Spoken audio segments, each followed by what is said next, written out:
عشق اور حضرت ابراہیم، یہ مضمون شائع ہوا ہے جون 2025 کے شمارہ میں۔ تحریر کیا ہے محترمہ نورین سروری قادری نے۔ سیدنا حضرت ابراہیم علیہ السلام وہ عظیم المرتبت پیغمبر ہیں جن کو خلیل اللہ یعنی اللہ کا دوست، معمار بیت اللہ، پدر ذبیح اللہ، جد الانبیاء، مقتدا و پیشوا، مہمان نواز، صاحب گلزار، ترجمان توحید باری تعالیٰ اور حلیم اور کریم جیسے القابات سے نوازا گیا ہے۔ اللہ پاک نے آپ علیہ السلام کی جائے قیام کو جائے نماز اور انداز توحید کو کلمہ باقیہ بنا دیا۔ حضرت ابراہیم علیہ السلام کا ذکر قرآن مجید میں متعدد بار آیا ہے۔ حضرت ابراہیم علیہ السلام کے بعد جتنے بھی پیغمبر آئے وہ سب آپ کی اولاد میں سے آئے، اسی وجہ سے آپ کو ابو الانبیاء یعنی پیغمبروں کا باپ کہا جاتا ہے۔ یہودیت، مسیحیت اور اسلام تینوں مذاہب میں حضرت ابراہیم علیہ السلام کو انتہائی قابل احترام اور قابل تعظیم سمجھا جاتا ہے۔ حضرت ابراہیم علیہ السلام اللہ پاک کے جلیل القدر پیغمبر،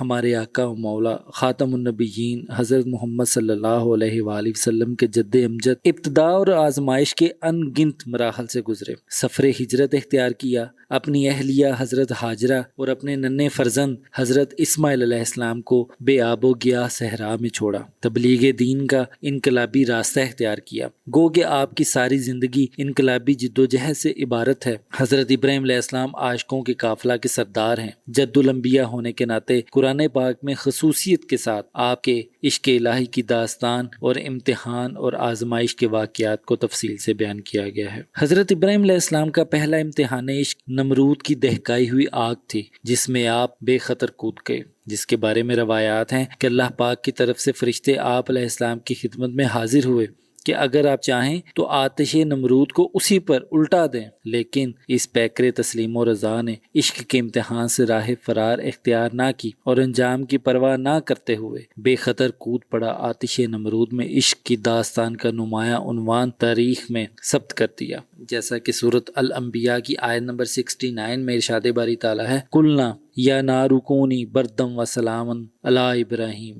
جب آپ کو آتش کدہ میں پھینکا گیا تو ہم نے فرمایا اے آگ تو ابراہیم پر ٹھنڈی اور سراپا سلامتی ہو جا۔ یہ اللہ پاک کی طرف سے حضرت ابراہیم علیہ السلام کے لیے معجزہ یعنی فطرت کے عام قوانین کے برعکس معاملہ تھا۔ جیسا کہ اللہ تعالیٰ نے حضرت موسیٰ علیہ السلام کو سمندر پر اپنی لاٹھی مارنے کا حکم دیا تو سمندر پھٹ گیا، ایسے ہی اللہ پاک کے حکم سے آگ حضرت ابراہیم علیہ السلام کے لیے گلزار بن گئی۔ سیدنا حضرت ابراہیم علیہ السلام کا دوسرا امتحان عشق اس وقت لیا گیا جب حضرت اسماعیل علیہ السلام شیر خوار تھے۔ حکم ہوا کہ اپنی زوجہ حضرت ہاجرہ اور بیٹوں کو ویرانے میں لے جا کر چھوڑا، اور آزمائش کا یہ مرحلہ بھی سیدنا حضرت ابراہیم علیہ السلام نے خندہ پیشانی اور کامیابی سے سر کیا۔ سورۃ ابراہیم کی آیت نمبر 37 میں ارشاد باری تعالیٰ ہے، ربنا انی اسکنت من ذریتی بواد غیر ذی زرع عند بیتک۔ میں نے بسا دیا اپنی کچھ اولاد کو اس وادی میں جس میں کوئی کھیتی باڑی نہیں، تیرے حرمت والے گھر کے پڑوس میں۔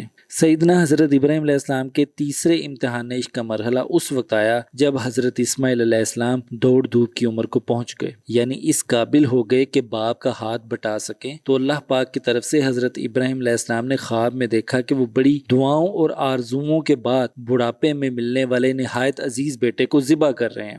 نبی کا خواب بھی وہی ہوتا ہے، اس لیے حضرت ابراہیم علیہ السلام نے اسے اللہ کا حکم سمجھ کر کسی بھی تردد کے بغیر اس پر عمل کا پکا ارادہ کر لیا اور بیٹے سے کہا، اے میرے پیارے بیٹے، میں خواب دیکھتا ہوں کہ میں تجھے ذبح کر رہا ہوں، سو دیکھ تو کیا خیال کرتا ہے۔ بیٹے کی رائے پوچھنے کا مطلب یہ نہ تھا کہ اگر وہ نہ مانتا تو اللہ کے حکم پر عمل نہ کرتے، بلکہ وہ اپنے ساتھ بیٹے کو بھی اللہ کے حکم کی اطاعت میں شریک کرنا چاہتے تھے، اور انہیں امید تھی کہ بیٹا اللہ کے حکم کی تعمیل کے لیے ضرور آمادگی کا اظہار کرے گا، کیونکہ اللہ تعالیٰ نے انہیں حلیم لڑکے کی بشارت دی تھی۔ سورۃ صافات کی آیت نمبر 102 میں ارشاد باری تعالیٰ ہے، قال یا بنی انی ارا فی المنام انی اذبحک فانظر ماذا تری، قال یا ابت افعل ما تؤمر ستجدنی ان شاء اللہ من الصابرین۔ فرمایا اے میرے بیٹے، میں نے خواب میں دیکھا ہے کہ میں تمہیں ذبح کر رہا ہوں، اب بتا تیری کیا رائے ہے۔ عرض کیا، میرے والد بزرگوار کر ڈالیے جو آپ کو حکم دیا گیا ہے، اللہ تعالیٰ نے چاہا تو آپ مجھے صبر کرنے والوں میں سے پائیں گے۔ عشق کے اس امتحان میں باپ اور بیٹے جو دونوں ایک ہی ذات کے عاشق اور محب تھے، بلا تعامل اپنے آپ کو پیش کر دیا۔ باپ چھری ہاتھ میں لیے بیٹے کے حلق کی طرف بڑھا اور بیٹا خود سپردگی کی عالم اللہ کی رضا پر قربان ہونے کے لیے دل و جان سے آمادہ ہو گیا۔ شیطان نے لاکھ بہکانے اور ورگلانے کے جتن کیے، لیکن ان کے پائے استقلال میں ذرہ بھر لغزش نہ آئی۔ باپ نے بیٹے کی گردن پر تسلیم و رضا کی چھری چلا دی اور چشم فلک نے عجیب و غریب منظر دیکھا جس کی مثال تاریخ پیش کرنے سے قاصر ہے۔ حضرت اسماعیل کے راہ خدا میں قربان ہونے کا جذبہ قربانی کی تاریخ میں اپنی مثال آپ ہے۔ بقول اقبال یہ فیضان نظر تھا یا کہ مکتب کی کرامت تھی، سکھائے کس نے اسماعیل کو آداب فرزندی۔ اللہ پاک کو اپنے ان خاص بندوں کی یہ ادا اتنی پسند آئی کہ اس واقعہ کو ذبح عظیم قرار دے کر ہر سال اس کی یاد کی تجدید کا حکم امت مصطفیٰ کے لیے شریعت مطہرہ کا حصہ بنا دیا۔ حضرت ابراہیم علیہ السلام کی پوری زندگی کا سفر عشق و محبت سے عبارت ہے، اور خلیل اللہ کا جو لقب ملا ہے اسی عشق کی معراج ہے، ورنہ عقل کے تقاضے تو کچھ اور ہوا کرتے ہیں۔ خاندان اور پورے معاشرے کے رسم و رواج اور خداؤں سے بغاوت اور بتوں کو توڑنا اور ہجرت کرنا یہ عقل کا پیمانہ نہیں۔ بڑھاپے میں عطا کردہ قابل قدر نعمت، پیارا لخت جگر اور محبوب بیوی کو لکدک صحرا میں چھوڑنا عقل کے نزدیک قابل شک عمل ہے۔ جگر کے ٹکڑے کو زمین پر لٹا کر اس کی گردن پر چھری پھیرنا اور ذبح کرنا عقل کے مطابق قابل تنقید ہے۔ گوشت پوست کے بنے ہوئے زندہ انسان کا آتش نمرود میں کودنا ماورائے عقل ہے۔ عقل علم دیتا ہے، راستہ دکھاتا ہے اور منزل کے قریب بھی کرتا ہے، لیکن منزل طے نہیں کرا سکتا۔